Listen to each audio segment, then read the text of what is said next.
Hi hello namaste అండి. Welcome back to Vantasala. నేను మీ విజయాని. అందరికీ ముందుగా వినాయక చవితి శుభాకాంక్షలు. వినాయకుడికి చాలా ఇష్టమైన బియ్యపు రవ్వ కుడుములు ఎలా చేయాలో చూపిస్తానండి. అయితే ఈ కుడుములు ఏంటంటే మనం వినాయక చవితికి చేసుకుంటాం స్పెషల్గాను. అలాగే నార్మల్ టైంలో కూడా టిఫిన్ కింద కూడా చేసుకోవచ్చు బియ్యం రవ్వతోటి. చాలా బాగుంటుంది. మార్నింగ్ టిఫిన్ కింద, ఈవినింగ్ టైం టిఫిన్స్ కింద ఎప్పుడైనా చేసుకోవచ్చు. సరదాగా రైస్ అది పెట్టుకున్నప్పుడు చాలా బాగుంటుంది. అయితే ఈ కుడుములు పొత్తులాగా రావాలంటే లోపల గట్టిగా ఉండి ఉడకకుండా ఇలా లేకుండా, అలాగే ఇలా ముట్టుకుంటూ విడిపోతూ ఉంటాయి, అలా విడిపోకుండా చక్కగా బాగా చేసుకోవాలంటే ఎలా చేసుకోవాలన్నా చూపిస్తాను. మా రేణుకి నేను చేసిన కుడుములు అంటే చాలా ఇష్టం. అంటే తను సేమ్ మెజర్మెంట్స్తో చేసినా కానీ నేను చేసినట్టు రావంటది. మా తమ్ముడికి, మా అమ్మకి, అందరికీ నేను చేసిన కుడుములు అంటే చాలా ఇష్టం. అయితే ఈరోజు పొత్తులాగా ఉండే కుడుములు ఎలా తయారు చేసుకోవాలో చూపిస్తాను. ఇక్కడ బియ్యం రవ్వ తీసుకునేటప్పుడు మనం పాత బియ్యం తీసుకుంటున్నామా కొత్త బియ్యం తీసుకుంటున్నామా అని ఉంటుందండి. ఎందుకంటే కొత్త బియ్యం అయితే కొంచెం జిగురు వస్తుంది, పాత బియ్యం అయితే పొడిపొడిలాడుతూ ఉంటుంది. నేను ఇక్కడ పాత బియ్యమే తీసుకున్నాను. అయితే కడిగి ఆరబోసినప్పుడు కూడా ఈరోజే కడిగి ఆరబోసి మనం కుడుములు వండుకుంటున్నామా, లేకపోతే 4-5 రోజులు అయిందా రవ్వ పట్టించి 4-5 రోజులు అయిందనుకోండి కొంచెం వాటర్ ఎక్కువ పడతాయి. ఈరోజే మనం చేసామనుకోండి రవ్వ కొద్దిగా వాటర్ తక్కువ పడతాయి. ఒక గ్లాసు బియ్యం రవ్వకి 2 గ్లాసులు వాటర్ వేసాను. నార్మల్గా మనం శనగపప్పును బట్టి 2 గ్లాసులు వాటర్ వేసుకోవాలి. ఎందుకో చెప్తాను. ఇక్కడ కొద్దిగా ఒక పావు టీ స్పూన్ అంతా ఉప్పు వేసుకున్నానండి. కొద్దిగా రుచికి చూసుకుని వేసుకోండి, మనకు ఐడియా ఉంటుంది కదా దాన్ని బట్టి. శనగపప్పు ఒక 2 గంటల సేపు నానబెట్టుకోవాలి. అయితే నేను 1 గంట సేపు నానబెట్టాను కాబట్టి 2 గ్లాసుల నిండా వాటర్ పోసాను.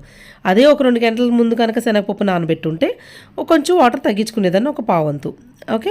అయితే ఇక్కడ నేను శనగపప్పు ఒక 4 స్పూన్లు నానబెట్టుకున్నానండి. ఒక హాఫ్ టీ స్పూన్ జీలకర్ర వేశాను. ఓకే. ఇది కొద్దిగా ఒక ఉడకాలండి. ఒక 5 నిమిషాల పాటు ఉడికితే సరిపోతుంది. బద్ద మనకి ఇలా మెత్తగా మెదగక్కర్లేదు, కొంచెం ఇలా మనం ఇరిస్తే ఎరగడాలన్నమాట, అంతే. ఇక్కడ ఉడికిపోయింది.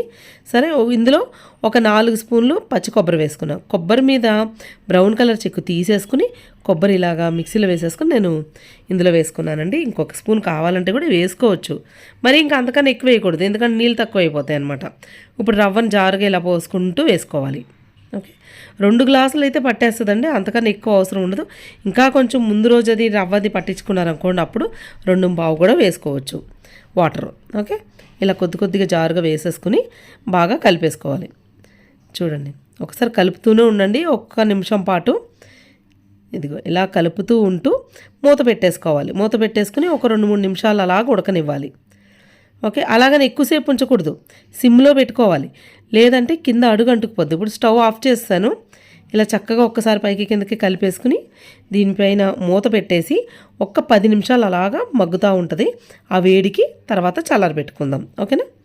ఇప్పుడు 10 నిమిషాల తర్వాత ఇంకా అలాగ మధ్యలో వేడిగా ఉంటుంది, ఒక ప్లేట్లోకి తీసేసుకుంటే కొంచెం మగ్గుద్దని, అంతే. లేదంటే వెంటనే ప్లేట్లోకి తీసుకుని ఉండాలి చేసేసుకోవచ్చు.